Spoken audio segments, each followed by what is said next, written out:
Right now, grim new numbers from East Harlem as officials find more victims from yesterday's explosion and building collapse.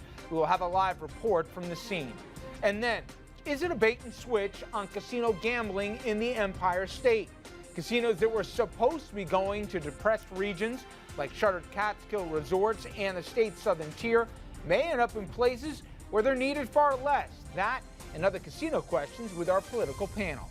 And later, Pope Francis's first anniversary as pontiff. He has brought a new voice to the Vatican, but has the church really changed? Good evening, everyone, and welcome to RFL. I'm Richard French, and thank you so much for joining us this Thursday evening, March 13th. And we start tonight with the latest on yesterday's deadly explosion and building collapse in East Harlem. 7 people now confirmed dead as investigators struggle just to operate inside the blast site. Fox 1 News' Samantha Liebman. She has the very latest, and she's live tonight from East Harlem. Well, good evening, Rich. The NTSB just updated us just a few minutes ago, and they are taking the lead in this investigation. They say they can't even get near the site just yet. The FDNY has not given them the clearance because there is so much debris. But so far, it appears there's no apparent rupture in the pipeline, the gas pipeline that is feeding the building on that block. Meanwhile, officials earlier briefed us on what is going on at the site, and they say that firefighters have been battling hot spots all day, in addition to trying to get through all that debris, the wind kicking up the debris and those hot spots as they search for still people who are missing. A day after a powerful explosion caused 2 East Harlem buildings to collapse, killing 7 and injuring dozens of others, work continues at the site. This has been a very painful episode for the people of East Harlem.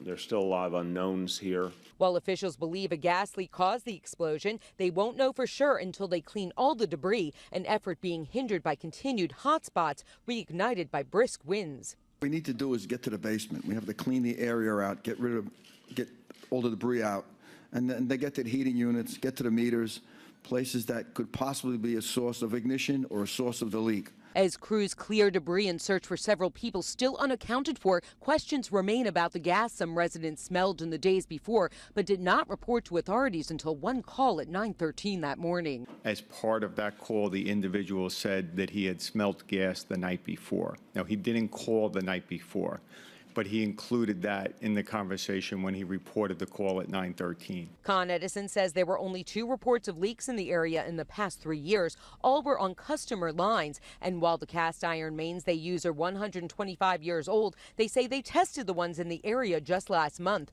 We also went back 10 years and looked at the history of the gas main on that street, park between 116th and 117th. And only 2 cases where any work was done there. The FDNY says in the past month they received no reports of gas leaks. For the NYPD, none since at least 2010. Meanwhile, 311 has seen an uptick in gas-related calls since the explosion, and the mayor says better safe than sorry. It is so much better to report the possibility even of a gas leak and let there be a response.